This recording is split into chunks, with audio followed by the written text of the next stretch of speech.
నమస్తే welcome to our channel. నేను మీ అనుష. కొంతమందికి సైనోసైటిస్ చాలా ఇబ్బంది పెడుతూ ఉంటుంది. ఈవెన్ పిల్లల్లో కూడా ప్రత్యేకంగా వింటర్ సీజన్ రాగానే వాళ్ళ బాధ మనం చెప్పుకోలేమన్నమాట.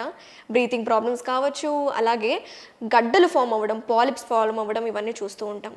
సో కొంతమంది డాక్టర్స్ ఏం చెప్తూ ఉంటారంటే సైనోసైటిస్కి సర్జరీ ఒకటే ఆప్షన్ అంటూ ఉంటారు. మెడికల్ ట్రీట్మెంట్ అంటే మెడిసిన్స్ ద్వారా కూడా సైనోసైటిస్ని క్లియర్ చేసుకోవచ్చు అనే ఒక కొత్త కాన్సెప్ట్ ఏం కాదండి, ఎప్పటి నుంచో ఉంది ఆయుర్వేదంలో. సో రీసెర్చ్ చేసి ఎవరు దీని గురించి బాగా చేస్తున్నారు ట్రీట్మెంట్ అని నేను స్టడీ చేసి మీ అందరి కోసమే సైనోసైటిస్లో మంచి రీసెర్చ్ చేసి దాదాపు 20 ఏళ్ళ రీసెర్చ్ చేశారు ప్రత్యేకంగా. ఎందుకు వస్తుంది, పాలిప్స్ ఎందుకు వస్తున్నాయి, దీన్ని ఎలా తగ్గించాలి, సర్జరీ ఆప్షన్స్ ఉంటాయా ఆయుర్వేదంలో అని కూడా కనుక్కున్నారు. ఆయన ఎవరో కాదు, డాక్టర్ సుబ్రహ్మణ్యం గారు, అమృత ఆయుర్వేద క్లినిక్ నుంచి. సో ఆయనతో మాట్లాడేద్దాం. నమస్తే డాక్టర్ గారు. నమస్తే అమ్మా. ఎలా ఉన్నారు? బాగున్నా అండి. సో సైనోసైటిస్ అంటేనే చాలా మంది ఇబ్బంది పడుతూ ఉంటారు. ప్రత్యేకంగా ఈ వింటర్ సీజన్లో వాళ్ళ బాధని మనం చెప్పుకోలేము అసలు. అవునవును. ఏం చేయాలి, హోమ్ రెమెడీస్ ఫాలో అవుతూ ఉంటారు. అలాగే పిల్లల్లో కూడా మరీ ఇబ్బంది పెడుతూ ఉంటుంది. అసలు ప్రత్యేకంగా సైనోసైటిస్ ఎందుకు వస్తుందో ఒక్కసారి మీ మాటల్లో. ఇప్పుడు హెల్త్ మీద ప్రజలకు అవగాహన లేకపోవడం ఇది ఒక ప్రధానమైన కారణం అండి. ప్రధానంగా మనం నోటిని రోజు శుభ్రం చేసుకుంటున్నాం, బ్రష్ పెట్టి పేస్ట్ పెట్టి శుభ్రం చేసుకుంటున్నాం. మరి 24 అవర్స్ ఓపెన్ ఉండే మౌత్ని కూడా మనము అవసరమైనప్పుడే ఓపెన్ చేస్తాం, మిగిలిన సమయంలో క్లోజ్ చేస్తాం. మరి ముక్కు ఎప్పుడు 24 అవర్స్ ఓపెన్ ఉంటుంది, అది చాలా పని చేస్తుండాలి. అన్నిటికంటే మిగతా ఆర్గాన్స్ అంతా కూడా బయటకు కనబడే వాటిల్లో ముక్కు బాగా పనిచేస్తూ ఉండేది. అవును. మరి దాన్ని ఎలా శుభ్రం చేసుకోవాలి, దాన్ని ఎలా ఆరోగ్యకరంగా కాపాడుకోవాలి అనేది చాలా మందికి తెలియకపోవడం వల్ల ఈ ముక్కులో చేరిన డస్ట్ కావచ్చు, లేకపోతే మనకు జలుబు చేసి లోపల ముక్కులో పేరుకున్న ఫ్లమ్ ఏదైనా ఉంటే దాంతో బ్యాక్టీరియా ఫామ్ అవడం కానీ లేదా వైరస్ ఫామ్ అవడం కానీ జరిగి అది అస్తమాను జలుబు చేయడం, ముక్కు కావడం, ముక్కు దిబ్బడ, ఇక అసలు చెప్పలేని తలనొప్పి రావడం. కొంతమందికి ఈ మధ్య మేము చూసిన కేసుల్లో చాలా మందికి ఈ సైనసైటిస్ ఉండే వాళ్ళందరికీ చెవులు ప్రాబ్లం అవుతున్నాయి. చెవులు లోపల సందు పడిపోవడం, అంటే దాని హోల్ పడిపోవడం కానీ, అది వినికిడి తగ్గిపోవడం కానీ, వాళ్ళకి చెవిలో హోరు, ఇలాంటి సమస్యలు కూడా ఉంటున్నాయి. ఓకే. అది పిల్లల్లో కూడా. ఓకే. సైనసైటిస్ అంటే యూజువల్గా అయితే ఇక్కడ ఇవన్నీ చెప్తూ ఉంటారు. అంటే ఇయర్కి కూడా కనెక్టెడ్ అంటే ఒక్కసారి సైనసైటిస్ వాల్వ్స్ ఎక్కడెక్కడ ఉంటాయి? ఇప్పుడు సైనస్ అంటేనే ఒక మనకు సామాన్యంగా ప్రజలకు అర్థమయ్యే భాషలో చెప్పాలంటే మనకు ఈ యొక్క శ్లేష్మ పదార్థం పేరుకునే ఒక 4 సంచులు, బ్యాగ్స్ లాంటివి. ఓకే. అంటే ఇవి మనకు 2 sphenoid sinus, ethmoid sinus, maxillary sinus, frontal sinus అని 4 రకాలు ఉంటాయి. అంటే ఈ యొక్క నెత్తి భాగంలో ఇటొకటి 2, ఈ బుగ్గల రూపంలో ఈ బుగ్గల్లో లోపల 2, కంటి చుట్టూ ఈ 2 వైపులు చిన్న ఉంటాయి, ఒక 20-30 ఉంటాయి. మళ్ళీ చెవికి దగ్గరగా స్పినాయిడ్ సైనస్ చెవికి దగ్గరగా ఉంటుంది అనమాట. ఓకే. ఈ 4గింటిలో మనకు శ్లేష్మ పదార్థం పేరుకునే భాగాలు ఇవి. అంటే మనకు గాలి పీల్చి వదులుతుండడం జరుగుతుంది కదా, దీంట్లో మనకు శ్లేష్మం తయారయ్యేది అంటే మన బాడీలోనే ఒక డెడ్ మ్యూకోజ్ అనమాట మనకు శ్లేష్మం అంటే. ఇది ఇప్పుడు మీరు ఏదైనా ఊరు వెళ్ళారు, అక్కడ నీళ్ళు తాగారు, జలుబు చేసింది, ఆ తర్వాత మీకు వస్తే జలుబు చేసి ఫ్లమ్ అంతా నిండిపోతుంది, మీకు ముక్కు చిద్దడమో లాంటివో చేస్తుంటారు. ఇవన్నీ కూడా ఆ ఫ్లమ్ ఎక్కడ ఉంటుందంటే ఈ 4 సైనస్ల్లో పేర్కొని ఉంటుంది. ఇది సక్రమంగా బయటికి రాకుండా అక్కడే ఉండిపోతుంటే దాంతో బ్యాక్టీరియా, వైరస్ లాంటివి ఫామ్ అయితే అక్కడ దాని గోడలను పాడు చేసి అక్కడ గడ్డలు లాంటివి డెవలప్ అయ్యి పాలిప్స్ అంటారు, అవి డెవలప్ అయిపోయి ఈ ముక్కు రంధ్రాల్లో కూడా నిండిపోయి ఈ ముక్కు గాలి పీల్చుకోవడం ఇబ్బంది అయ్యి ఆ యొక్క ఇన్ఫెక్షన్ వల్ల మనకు అస్తమాను రిపీట్ అవుతూ ఉంటే ఇది సైనసైటిస్ అని అంటారు. ఓకే. అంటే ఏజ్ ఫ్యాక్టర్ ఏమైనా ఉంటుందంటారా దీనికి? అందరికీ వస్తుందండి, చిన్నపిల్లల దగ్గర నుంచి పెద్దవాళ్ళ ముసలి వాళ్ళ దాకా ఎప్పుడైనా రావచ్చు. ఈ జనరేషన్లో ప్రజెంట్ అయితే ఒక 30% పీపుల్కు ఈ సమస్య బాధపడుతున్నారు, ఒక మన ఇండియాలోనే ఒక సర్వే చేస్తే. అయితే ఈ ముక్కు సమస్యను బాగా ఎలా క్లీన్ చేసుకోవాలి, ఎలా కాపాడుకోవాలని తెలియకపోవడం వల్ల అది ఏ వయసులో అయినా ఎప్పుడైనా ఎంటర్ అవ్వచ్చు. పిల్లల్లో కూడా చాలామంది బాధపడుతున్నారు. పిల్లలకు కొన్ని మందుల ద్వారా తగ్గించవచ్చు. ప్రస్తుతం ఆధునిక వైద్యం కూడా రకరకాలుగా సర్జరీలు చేసినా కూడా అది తాత్కాలిక ఉపశమనం జరుగుతుందే తప్ప వాళ్ళకు శాస్త్ర పరిష్కారం దొరకట్లేదు. సార్, ఇంత ప్రాబ్లమేటిక్గా ఉందంటే వన్స్ ఏదైనా సమస్య వచ్చిందంటే అదర్ ఆర్గన్స్కి స్ప్రెడ్ అయ్యే అవకాశాలు ఉంటాయి. ఏదైనా స్మాల్ డిసీజ్ అయినా సరే, అంటే కాంప్లికేషన్స్ ఖచ్చితంగా ఉంటాయి. అదే ఇప్పుడు ఈ సైనోసైటిస్ ఉంటే ఏమైనా కాంప్లికేషన్స్ ఉంటాయా? ఇయర్కి కావచ్చు, ఎందుకంటే ఇదంతా కనెక్టింగ్ కదా సార్, మన ఫేస్ అంతా, ఐస్కి కావచ్చు, బ్రెయిన్కి కావచ్చు. ఇప్పుడు చెప్పాలంటే ముందు జలుబుతో ప్రారంభమవుతుందండి. మొదట జలుబు అయింది, 15 రోజులైనా 20 రోజులైనా 4 రోజులైనా తగ్గట్లేదు అని అంటారు. తర్వాత అదేమవుతుందంటే అలర్జీగా మారుతుంది. ఈ అలర్జీగా మారి ఇప్పుడు ఏమవుతుందంటే అలర్జీ టెస్టులు చేయిస్తున్నారు. నీకు వంకాయ పడట్లేదా, దొండకాయ పడట్లేదా, బెండకాయ పడట్లేదా అని చెప్పి ఇలాంటివన్నీ టెస్టులు ఒకటి చేయిస్తున్నారు. ఓకే. ఇది శుద్ధ వేస్ట్ అనమాట. ఈ యొక్క ఆ టెస్టులు అంటే నీకు పడట్లేదు, పోలియన్ పడట్లేదు అని చెప్పని ఇట్లాంటివన్నీ ఒక రకరకాల భ్రమలను కలిగిస్తున్నారు. ఎందుకంటే వాటిని ఒకవేళ మానేసినా కూడా వాళ్ళకేం సమస్య తగ్గట్లేదు. ఓకే. బహుశా కూల్ డ్రింక్లో కూల్ వాటర్ ఇలాంటివి ఏమైనా తీసుకుంటే కొంత ఇబ్బంది అవుతుంది. కానీ వంకాయకి, బెండకాయ, దొండకాయకి వీటికి కూడా ముడిపెట్టేస్తున్నారు. తర్వాత ఈ అలర్జీకి రైనిటీస్ అంటారు. అంటే ఈ అలర్జీ వల్ల లోపల భాగాల్లో, ఈ సైనస్ భాగాల్లో వాపుల్లాగానో లేకపోతే ఆ గోడలు దెబ్బతినడమో అలాంటివి జరిగితే దాన్ని అలర్జీ రైనిటీస్ అంటారు. తర్వాత పాలిప్స్ లాగా తయారైపోతే సైనసైటిస్ అంటున్నారు. ఇక సైనసైటిస్ నుంచి ఇక ఇది ముక్కు దాటి ఈ యొక్క సైనస్లు దాటి మళ్ళీ లోపల గొంతులోకి దిగి లోపలికి వెళ్తుంటే అంటే ఇంకా మనకు ట్రాకియా నుంచి మనకు లంగ్స్లోకి వెళ్తుంటే ఇక దాన్ని బ్రాంకైటిస్ అని లేదా బ్రాంకైల్ అస్తమా అని, లేదంటే బ్రాంకైటిస్ తర్వాత అస్తమా, ఓకే, అస్తమా తర్వాత సిఓపిడి తర్వాత ఐఎల్డి, ఓకే, దీని తర్వాత లంగ్ క్యాన్సర్. అంటే ఒక 7-8 స్టెప్స్ లాగా వెళ్తుంటుంది అనమాట ఈ సమస్య. Oh my god. అంటే యూజువల్గా లంగ్ క్యాన్సర్ ఇవన్నీ మనకి స్మోకింగ్ వల్ల కావచ్చు, లేకపోతే పొల్యూషన్లో ఎక్కువ ఎక్స్పోజ్ అవుతే వస్తాయేమో అనుకుంటా, కానీ సైనోసైటిస్తో కూడా లంగ్ క్యాన్సర్ స్టేజ్ వరకు వెళ్తుందా సార్? చివరి దశలో లాస్ట్ ఇప్పుడు చాలామంది లంగ్ క్యాన్సర్ వచ్చిందంటే వీళ్ళకు సైనస్ ఉందనో లేకపోతే ఇలాంటివి ఏవైనా అస్తమాకు మందులు వాడడము, చాలా రోజుల పాటు రకరకాల మందులు వేసుకోవడం అనేది ఉంది. నేను చెప్పేదంతా ఏంటంటే శ్వాస వ్యవస్థను సక్రమంగా కాపాడుకోలేకపోతే అతను రోగి కదా, నిరోగిగా ఉండాలి. ముందేంటంటే శ్వాస వ్యవస్థ మీద సరైన కమాండ్ లేకపోవడం, వాళ్ళు ఎప్పుడు మందులు వేసుకోవడం, ఇంకా ఇప్పుడు అన్నీ మొత్తం మనకు స్ప్రేలు వాడడం, ఇంకా పఫ్స్ లాంటివి వాడడం, క్యాప్సూల్ వేసుకుని కొట్టడం, ఇలాంటివన్నీ అంత చాలా రకాలుగా వచ్చాయి. ఇవన్నీ తాత్కాలికమైన పరిష్కారాన్ని ఇస్తున్నాయి. ఓకే. మనకు ఒక శాశ్వత పరిష్కారం కావాలి అనేది ఎవరికైనా ఉంటుంది. అవును. ఈ శాశ్వత పరిష్కారాన్ని పరిశోధనలో ఆయుర్వేద శాస్త్రం దీని గురించి చాలా వివరించింది. ఓకే. దీన్ని ఆయుర్వేదంలో ఏమంటారు సార్ సైనోసైటిస్ని? దుష్ట ప్రతిశాయము అంటారు. ఓహో. ప్రతిశాయం అంటే మనకు జలుబు, ముక్కాడము, ముక్కు దిబ్బడ ఇవన్నీ అంతాను జలుబు కిందకి వస్తుంది. పీనసము, ప్రతిశాయము, తర్వాత దుష్ట ప్రతిశాయం అంటే ఇంకా మానని స్టేజ్కి వెళ్ళిపోయిండే దాన్ని ఇంకా తగ్గదు. ఇప్పుడు ప్రతిశాయం అంటే జలుబు తగ్గుతుంది, 15 రోజులు మందు ఉన్నా కూడా మందులు వేసారనుకోండి 10 రోజుల్లోనో 15 రోజుల్లో తగ్గిపోవచ్చు. ఇక తగ్గకుండా పోతే దాన్ని దుష్ట ప్రతిశాయం అని చెప్పొచ్చు అనమాట. ఇక తర్వాత దుష్ట ప్రతిశాయంలో జరిగే సమస్య ఏంటంటే ఈ ముక్కులో దుర్మాంసం పెరగడం, అంటే పాలిప్స్ లాంటివి గడ్డలు పెరుగుతాయా? అవునండి. ఓహో. ఇక తర్వాత దీంతో ఇంకొక సమస్య ఉంటుంది, స్పర్ అని వస్తుంది అనమాట. అంటే ఒక బోన్లో నుంచి ఒక అనవసరమైన గ్రోత్, ఒక కండలాగా అదొకటి పెరుగుతుంది. అదొక సమస్య. స్పర్ అంటారు, బోనీ స్పర్ అంటారు. ఓహో. ఓకే.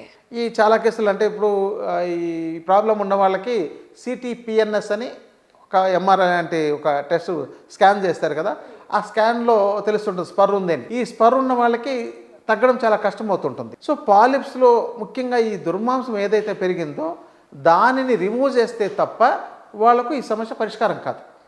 దాన్ని ఎలా రిమూవ్ చేస్తారు? మెడిసిన్స్ ద్వారానా లేకపోతే సర్జరీ ఆప్షన్స్కి వెళ్తారా? అంటే ఇక్కడ 2-3 రకాల ఆప్షన్స్ ఉంటాయండి. ఒకటి ఏంటంటే వాళ్ళకు ప్రారంభ స్థాయిలో ఉండి పెద్దగా గ్రోత్ లేదు, కేవలం జలుబు మాత్రమే చేస్తోంది, అది తగ్గడం లేదు అని అంటే ఔషధాలు ఇచ్చి చూడొచ్చు. దీంట్లో ఆయుర్వేద ఔషధాలు చాలా బాగా పనిచేస్తాయి. ఓకే. ఎందుకంటే ఆధునిక వైద్యంలో దీని మీద ఒక 4-5 రకాల మందులు తప్ప అంతకంటే ఎక్కువ లేవు.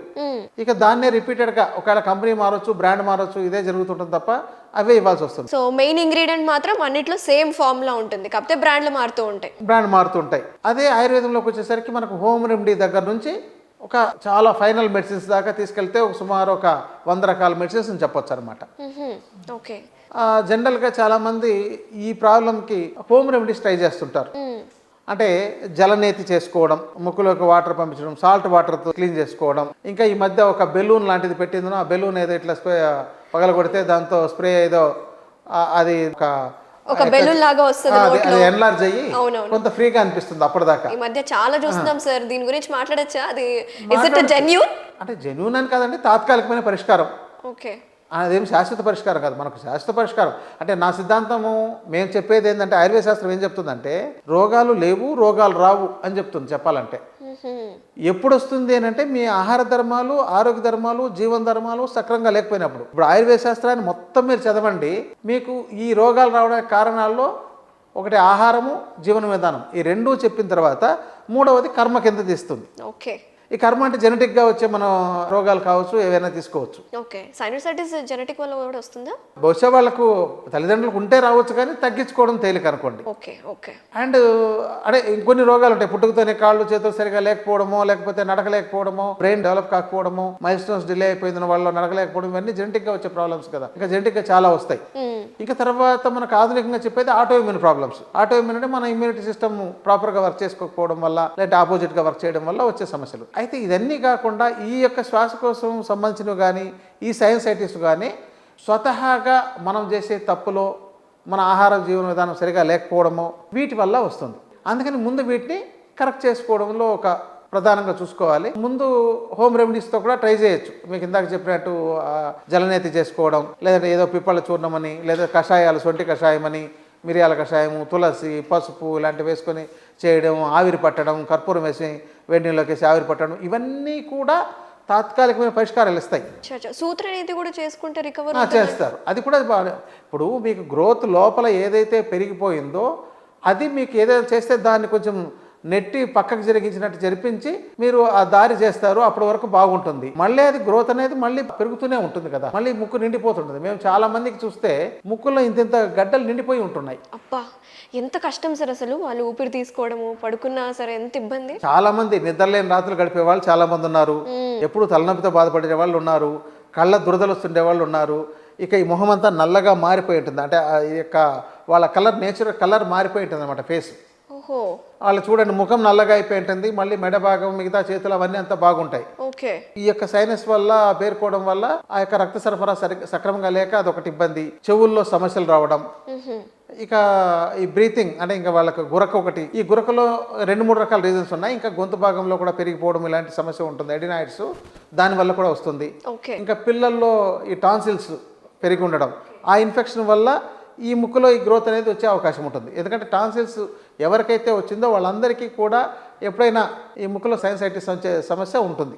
ఓకే, ఫ్యూచర్ లో వచ్చే అవకాశాలు ఉంటాయి. టాన్సిల్స్ తీసేస్తారు కదా సార్? చేస్తారు. కొంతమంది వరకు సక్సెస్ అవుతుంది, కొంతమందికి సక్సెస్ కాదు, కొంతమందికి మళ్ళీ ఇబ్బంది పెడుతుంది. ఫీవర్ ఇన్ఫెక్షన్ అవుతుంటుంది, ఫీవర్స్ వస్తుంటాయి. ఇంకా ఇలాంటి చాలా సమస్యలు వస్తుంటాయి. ఇక ఇది ఎప్పుడు ఎక్కువగా నిద్రలేమి రాత్రులు, తలనొప్పితో గడిపేవాళ్ళు, చెవి నొప్పితో గడిపేవాళ్ళు, చెవిలో చీము వస్తుండడము, చెవిలో హోర్ అనిపించడము, ఇలాంటి సమస్యలు చాలా ఉంటాయి. ఇక రకరకాలు. కొంతమందికి ఈ బ్రీతింగ్ సరిగా లేక అజీర్ణం కూడా వస్తుంది, గ్యాస్ ట్రబుల్ అవుతుంటుంది, మలబద్ధకం అవుతుంటుంది, ఈ చెస్ట్లో అంతా పెయిన్ వచ్చేస్తుంటుంది.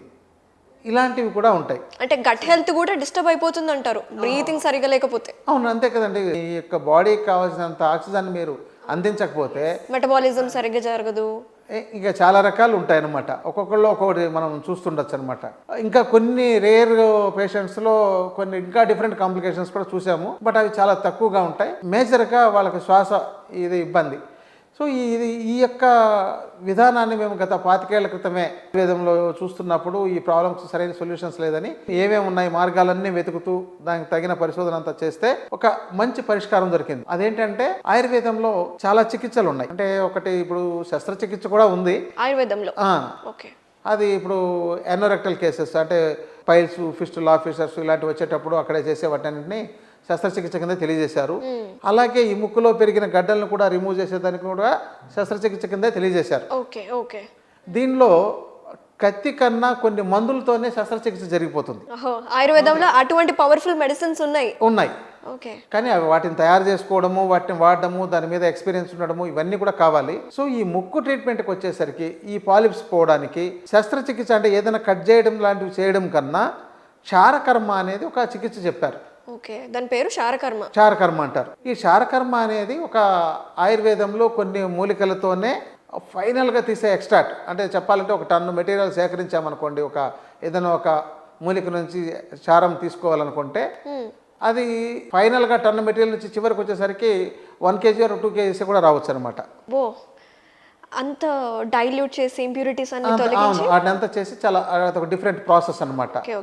అలాంటి దాంతో చేయడం వల్ల అదేమంటే ఆ క్షారము క్షరణం చేస్తుంది. అంటే క్షరణం అంటే లోపల ఉండే దాన్ని రూట్ లెవెల్స్లో దాన్ని రిమూవ్ చేయడం. ఎగ్జాంపుల్ ఏంటంటే మేము ఇప్పుడు ఈ క్షారకర్మ ముక్కులో పెరిగిన పాలిప్స్కి గడ్డలకి క్షారకర్మ అని చెప్పని మేము జస్ట్ ఆ యొక్క మెడిసిన్ని ముక్కులోకి అప్లై చేస్తేనే అది దాని రూట్స్ లెవెల్లోకి వెళ్ళి ఆ మొత్తం ఆ రూట్స్ నుంచి వాటిని రిమూవ్ చేసి దాన్ని నెక్రోసిస్ అంటారు. అంటే నెక్రోటిక్ మజిల్ తయారైపోతుంది. తయారైపోయి అది మాంసం అంతా ఊడి బయటకు వచ్చేస్తుంది, బయట పడిపోతుంది. ఓకే. అంటే వాళ్ళు చీత్తేనే బయట పడిపోతుంది. అంటే చికిత్స చేసిన ఒక వారం రోజుల్లో, కొంతమందికి నెక్స్ట్ డే నుంచి రిజల్ట్ ఉంటుంది.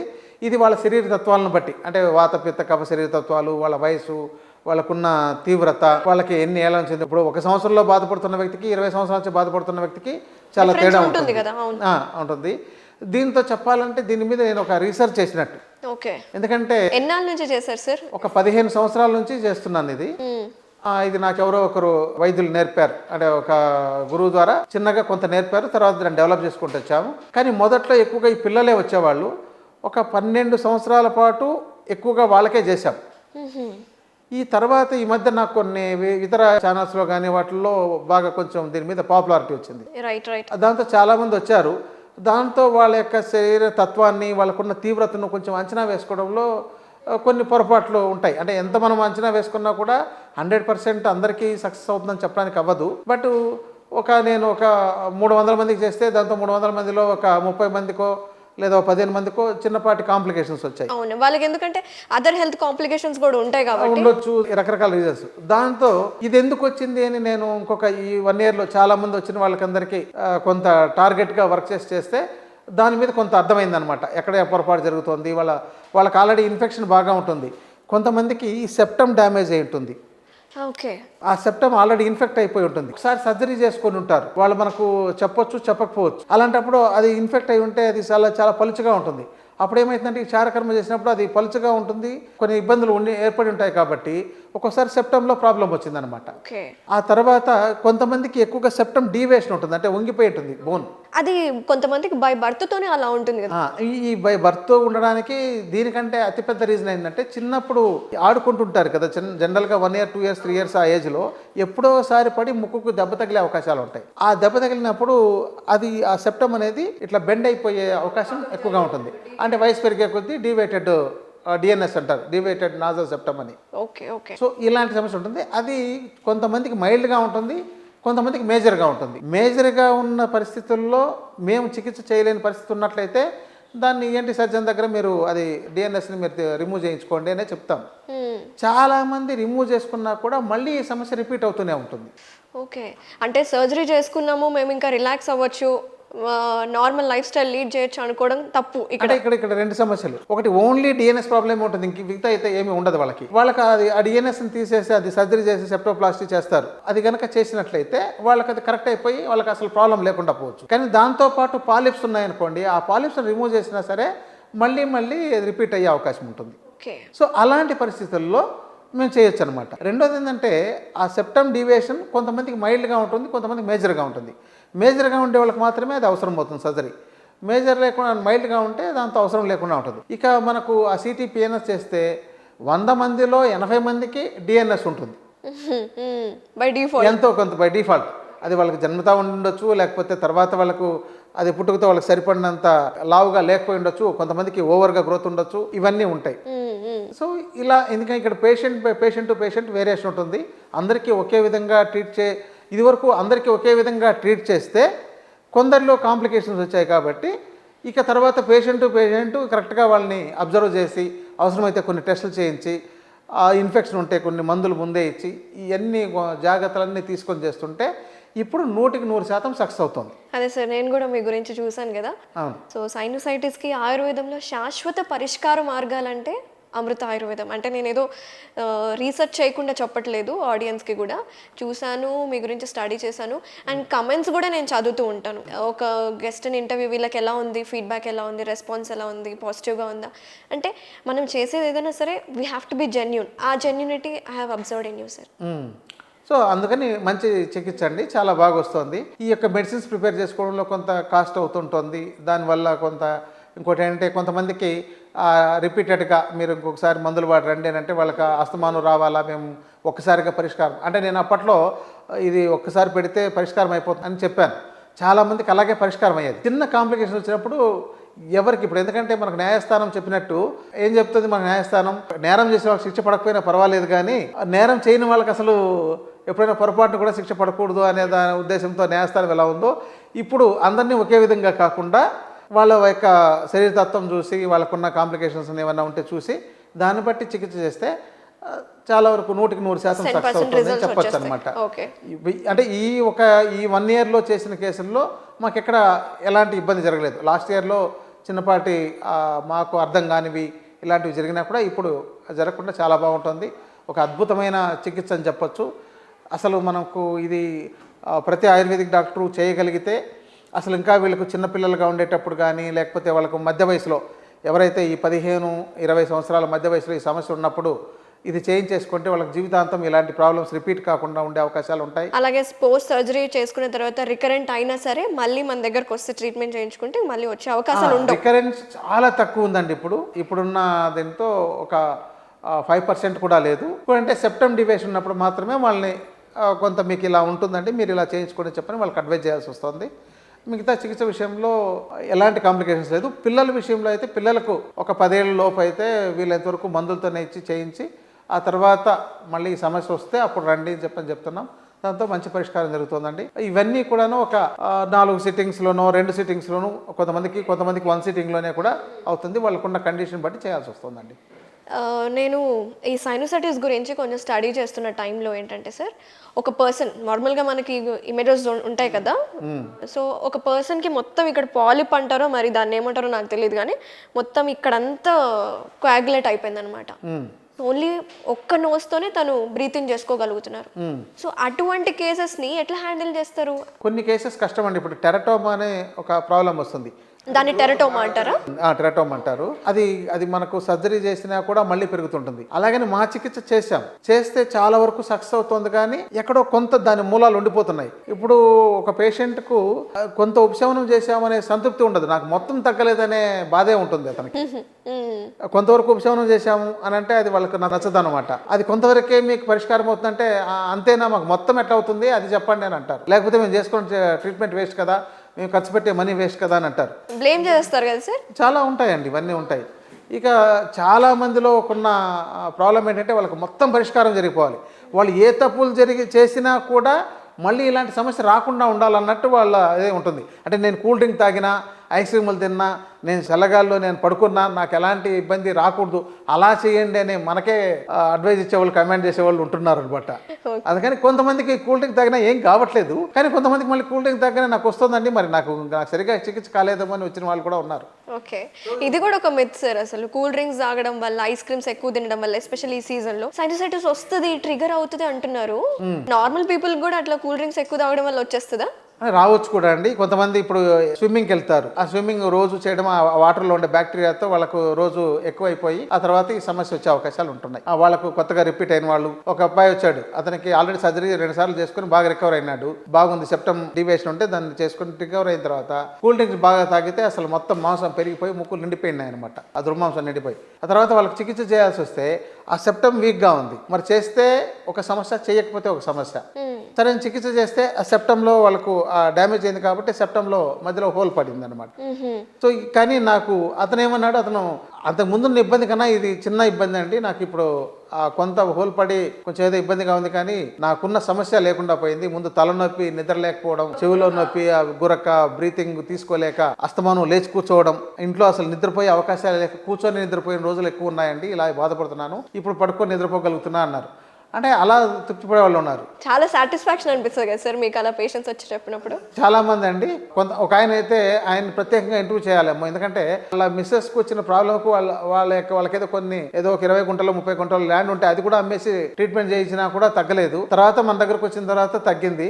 ఇదేదో మాకు ముందే తెలిసి ఉంటే ఆ అమ్మేసిన ల్యాండ్ డబ్బులు ఏదో మీకే ఇచ్చింటే బాగుండేదండి, ఎక్కడెక్కడో ఖర్చు పెట్టి నాకు తగ్గలేదు, ఇక్కడైతే బాగా తగ్గింది, ఎలాగో రికవర్ అయ్యామని చెప్పని వాళ్ళ యొక్క సాటిస్ఫాక్షన్ మనకు మంచి తృప్తినిస్తుందండి. అంటే అలోపతి వాడుంటారు వాళ్ళు, సర్జరీ రకరకాలు. ఇప్పుడు ఎందుకంటే ఇంకొక ట్రీట్మెంట్, ఇంకొక చికిత్సా విధానాన్ని మనము బ్లేమ్ చేయడం కానీ ఇంకోటి కానీ చేయలేం, కానీ కొంతమందికి దాంతోనూ ఇప్పుడు ఆధునిక వైద్యం ఎమర్జెన్సీలో దానికంటే అద్భుతమైన చికిత్స లేదు, అసలు చాలా అద్భుతమైంది. కానీ ఇక్కడ ఒకటి డిఫర్ చేయాల్సింది ఏంటంటే అసలు ఏ ట్రీట్మెంట్ దేంతో తగ్గుతుంది అనేది కనుక బాగా నిర్ధారణ చేసి అలాంటి ట్రీట్మెంట్లు ఇచ్చి శాశ్వతంగా పరిష్కారం చేయించగలిగితే పేషెంట్లకు అది చాలా ఉపయోగకరం. ఎందుకంటే ఆ పరిష్కారం కాని వాటిని రొటీన్గా చేస్తూ మందులు ఇస్తూ తిప్పుతూ చేయడం కన్నా దీంతో ఇది తగ్గదు, మీరు ఇంకో సిస్టమ్ వెతుక్కోండి చెప్పని చెప్తే చాలా బాగుంటుంది. సో ఈ సైనసైటిస్ ట్రీట్మెంట్ చేసుకున్న తర్వాత కొన్ని ఆహార నియమాలు ఎటువంటి పాటించాలి? ఎందుకంటే ఆయుర్వేదం అంటేనే కొన్ని మెడిసిన్స్ మాకు వేడి చేస్తాయి అన్న అపోహ చాలా మందిలో ఉంది.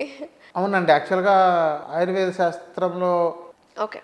అవునండి, ఈ పథ్యం అనేది ఆయుర్వేదంలో చాలా ఒక ప్రధానమైన పదం. పథ్యం పాటించు అని చెప్పడం. పథ్యం అంటే మంచి ఆహారం తినండి, అపథ్యం అంటే చెడు ఆహారం. పథ్యం పాటించు అంటే మంచి ఆహారం తిను అని అర్థం. కానీ ఇక్కడ ఏం చేయాల్సి వస్తుంది అంటే పథ్యం చెయ్యి అని అంటే మంచి ఆహారం తిను అంటే అదేంటో మంచి ఆహారం ఏంటో తెలీదు.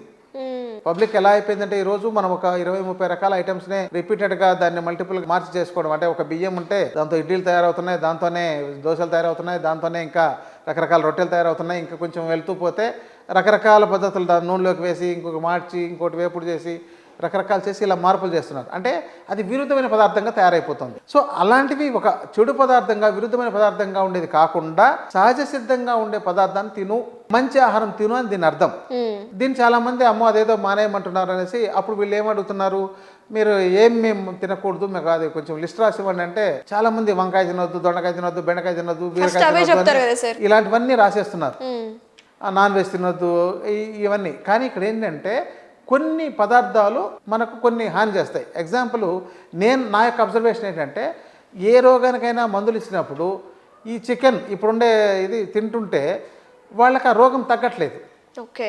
వాళ్ళని తినొద్దు అంటే వీళ్ళు మందులు ఆపేస్తారు. కాబట్టి వాళ్ళని తింటుండండి మందులు తింటుండనే చెప్పాల్సి వస్తుంది. ఇంకోటి పోయిన రోగాన్ని కూడా పట్టుకొస్తుంది. ఎగ్జాంపుల్ పైల్స్ కేసు ఉంది, దానికి ట్రీట్మెంట్ ఇచ్చాం.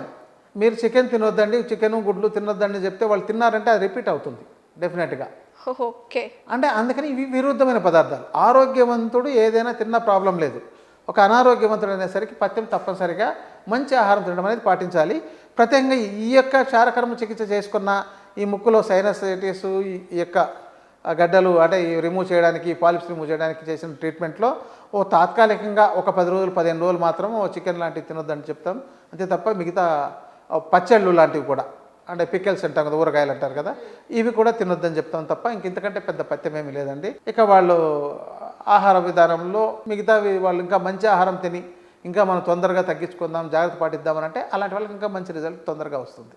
Very nice sir. నిజంగా ఈ ముక్కు సమస్యతో ఎస్పెషల్లీ సైనోసైటిస్తో బాధపడే వాళ్ళు పర్సనల్గా నాకు చాలా మంది తెలుసు, నా ఫ్రెండ్సే ఉన్నారు. వాళ్ళు ప్రతిరోజు ఒక ఇన్హేలర్ క్యారీ చేస్తూనే ఉంటారు. వాళ్ళ ఫింగర్కి ఒక ఇన్హేలర్ ఉంటుంది కదా, సో ఆ ఇన్హేలర్ క్యారీ చేసుకొని అసలు ఊపిరి ఆడకపోవడము, రాత్రిపూట గురక కూడా ఆ ఇబ్బంది అనుభవిస్తూ ఉంటారు. సో ఆయుర్వేదంలో కూడా ఇటువంటి శాశ్వత పరిష్కార మార్గాలు అంటే ఓన్లీ సర్జరీ ఆప్షన్ లేకుండా మెడిసిన్స్ ద్వారా కూడా ఆయుర్వేదం అంటేనే చాలా వరకు శాశ్వత పరిష్కారాన్ని ఇచ్చేవాడి. ఆయుర్వేదం అంటేనే ఆయుష్ను పెంచే విజ్ఞానం. ఎందుకంటే ఈ ముక్కులో గడ్డలు ఉంటే ఓన్లీ సర్జరీ ఆప్షనే అనుకుంటారు, కానీ మెడిసిన్స్ ద్వారా కూడా క్లియర్ చేయొచ్చు ఎటువంటి సైడ్ ఎఫెక్ట్స్ లేకుండా. అయితే నాకు అర్థమైంది సార్ ఈ పాడ్కాస్ట్లో. Thank you so much for coming. Thank you. నమస్తే. నమస్తే అండి.